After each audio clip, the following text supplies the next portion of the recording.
I got born.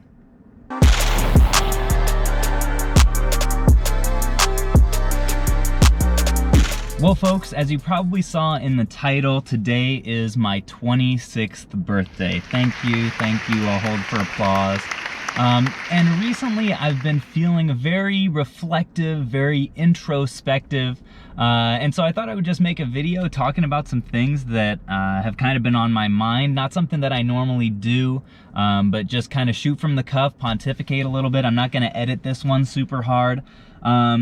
So for those of you who are not interested in hearing me just ramble on about myself, no hard feelings at all, you might just want to go to the next one. But for those of you who are still here, first of all, I just want to say thank you. I mean, this last couple years of reselling, and in particular this last like 7 months or so, being on YouTube have just been really incredible. And it's hard to say the gratitude that I have for people who are still commenting on my videos and you know, sending me positive vibes and giving me encouragement. It just it's really meant a lot, especially given that I'm still pretty young in my resale career, and to be at a point where I feel like I have a growing community of like-minded folks around me has just meant the world.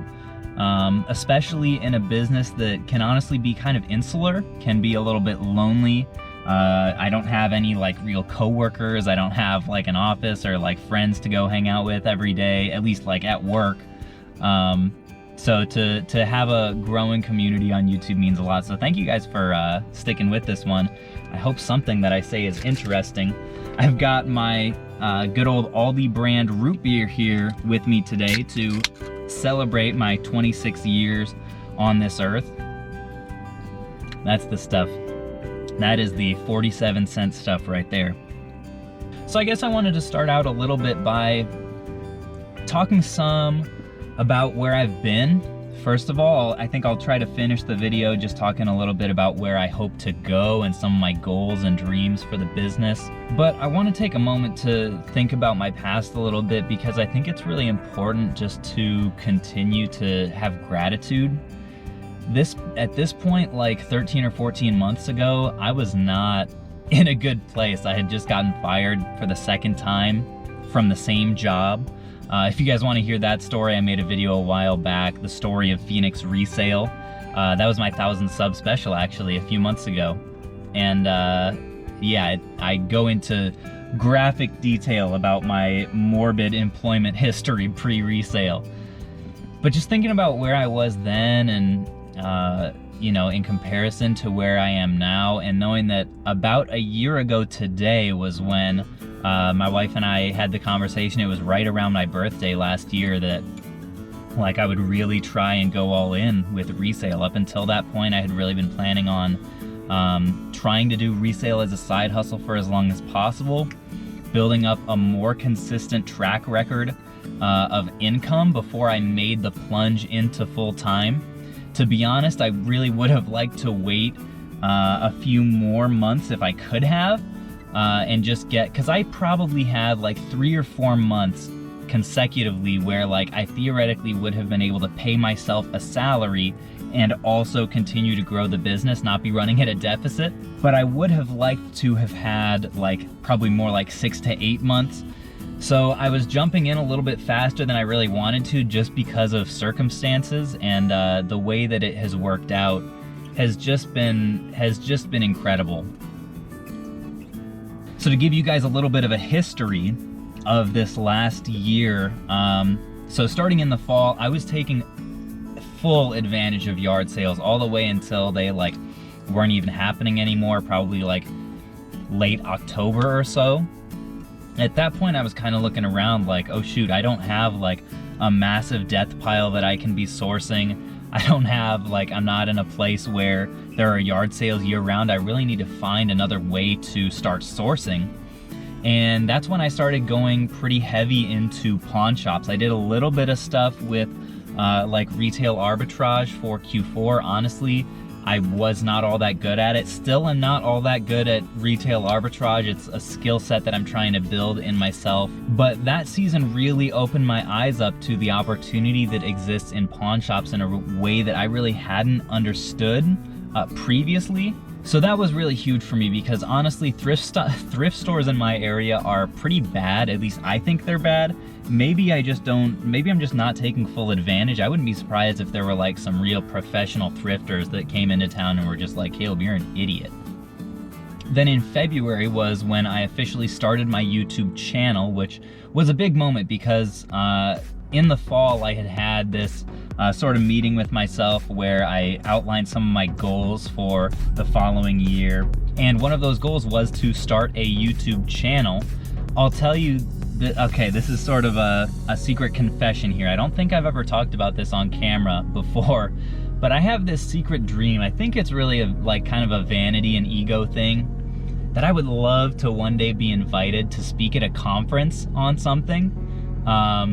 Particularly on resale. This has only recently crystallized in my mind. And so as I think about like the future of this channel and where like I'd love to be at, I don't know, like 10 years out or something like that, boy, speaking at, I don't even know what kind of a conference that would be. Maybe eBay Open, but I only do like 20% eBay, so I don't know if the conference exists for me to go speak at once I actually know what the heck I'm doing, but it'd be a nice thing to do one day. So anyway, I start my channel. I'm really looking forward to yard sale season. I had been doing a little bit more like online arbitrage and some retail stuff at that point as well. But I'm like, boy, once yard sale season hits, I am going to crush it. And then March rolled around, and instead of yard sale season, we got COVID season.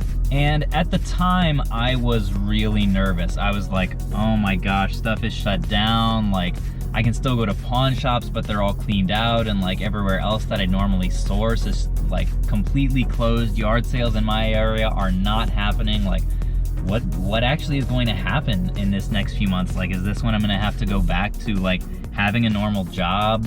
Like, it was up in the air. As it turns out, because of the increased demand for video games, I actually ended up having almost like a second Q4, which was kind of crazy in terms of sales. That like March to June were by far my best 3 months of sales ever. And the reason that was able to happen was because I was willing to pivot. So rather than sourcing in my normal avenues, I started doing more retail arbitrage, doing more Walmart stuff, and also a lot more video game store arbitrage, which I hadn't done up until that point.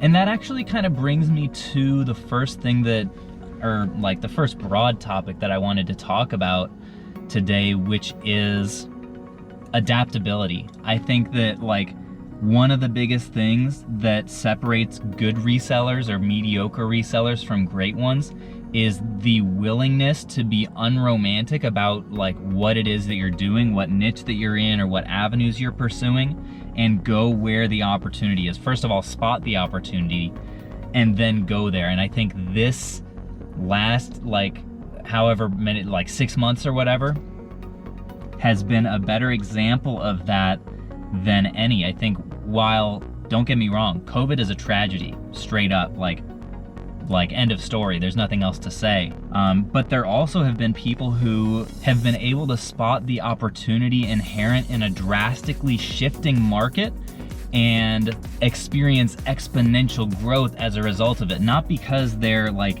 exploiting people or they're like taking advantage of a pandemic, but they're able to see opportunity when it comes up and serve a very real need in the community and in the market. And I just believe so deeply that if I can continue to spot that, I think there are a lot of opportunities that I did miss this, in this last year or so.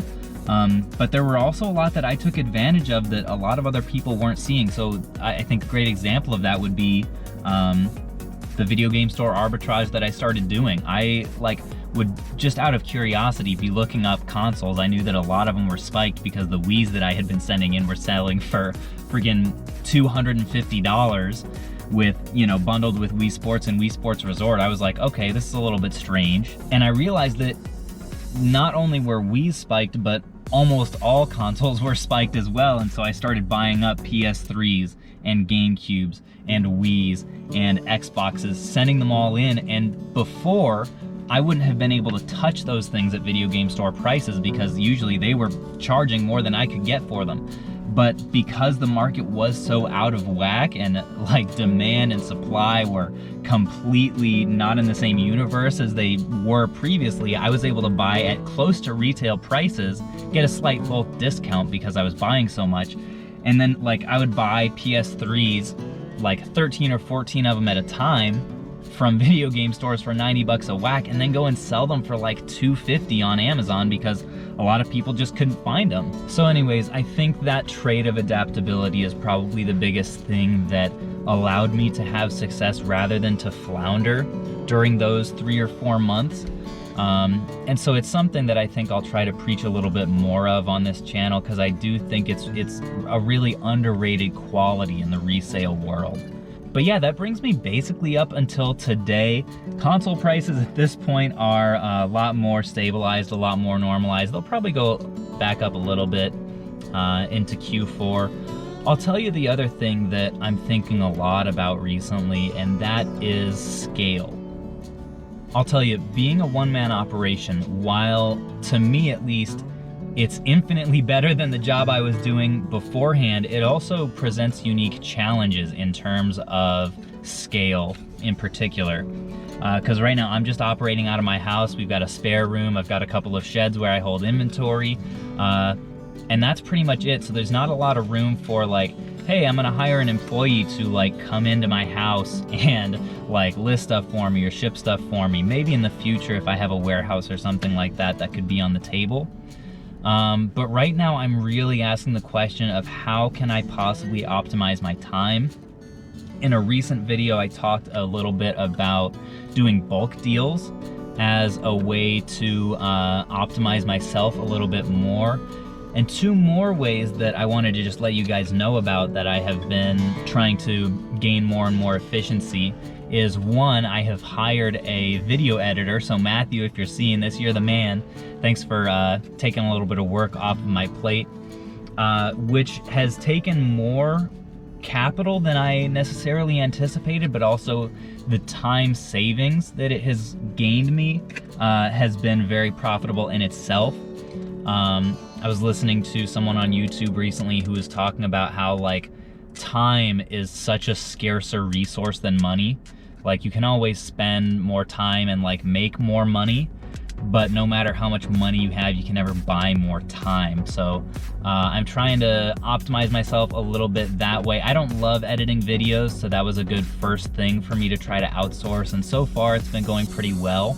Then the other thing that I'm hopefully I would love to do in this next month or so, I already have a couple of job ads posted, is I would love to hire an eBay lister, someone who could work remotely.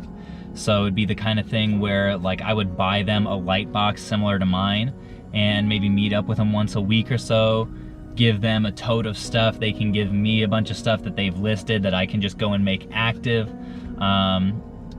I really like the idea of that model if I could find the right person. And I think it could also be a really solid benefit for the right person in how flexible it would be.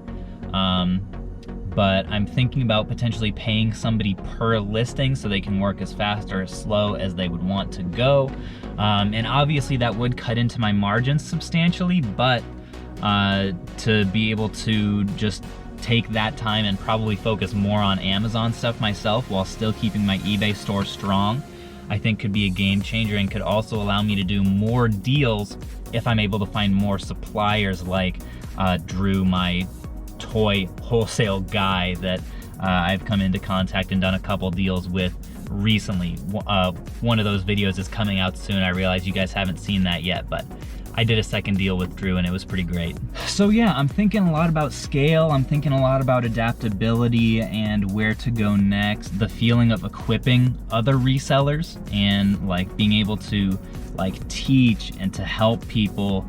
The feeling that I've gotten from people like reaching out on Instagram and saying, hey man, just did a really awesome Switch Lite trade. Never would have thought of that without you. Like, I'm gonna make all this money from it, it feels great, like, or hey, you posted that like ad wording that you've been using for like marketplace ads and I just got a sweet deal, I'm gonna make this money. Like, the feeling that I get from that is like an even deeper high to me than the feeling of a fantastic flip, I'm realizing. So I'm asking myself the question of like, because at this point my channel is very fulfilling, but in terms of money, it's making beans. You know, I think maybe this month I'll make 70 bucks, which is, you know, less than I have to pay for a single video. But I'm completely fine with that right now because I'm trying to build the channel, trying to gain exposure. But anyway, it's leaving me asking the question of, is there any way that I can do more of this like equipping, teaching, and like providing real tangible value to other resellers and also like get paid for my time? If I could get paid to make other resellers more money, boy, that would be excellent. I think at some point this channel could do that if I'm able to grow my following in the way that I would like to one day just from like ads. But I don't necessarily want to like depend on that. I would like to do something that is a little bit more hands-on. So I have this idea, and truthfully it's a little bit more than an idea. It's a product that is in the middle, actually in the final stages of being executed right now, that I'm really excited about and think has potential to provide a lot of value. And don't worry, it's not a course. I'm not going that route. It's something that I think is a lot more personal and also a lot more practical. So stay tuned for details on that. It's not quite ready at this point. Just know I'm really excited about it. So I guess if I had to sum up what has been on my mind recently on this lovely birthday as I sip my Aldi root beer, I've been asking myself, how can I scale? How can I adapt? Like, what's gonna be that next thing that I can take advantage of? And also, how can I spend more of my time providing real concrete value to other resellers? So it's a little glimpse into my psyche for you guys. If you've made it this far, wow. First of all, I'm very impressed. Thanks so much for watching, for sticking with me, not just in this video, but also in a broader sense. I have a feeling that those of you who are left in this video are probably like my most core viewers. And so I wanted to say thank you for that. I guess if I had a burning question today, it would be, what advice do you have for me? Knowing where my mind and in a lot of ways where my heart is at right now, I don't know, what do you think? What are your thoughts on my situation? And if you were me, would you be considering the same things, and or like, what am I missing? So would love to hear that, especially from you people who are still watching this video. And yeah, anyways, I will catch you guys on the flip.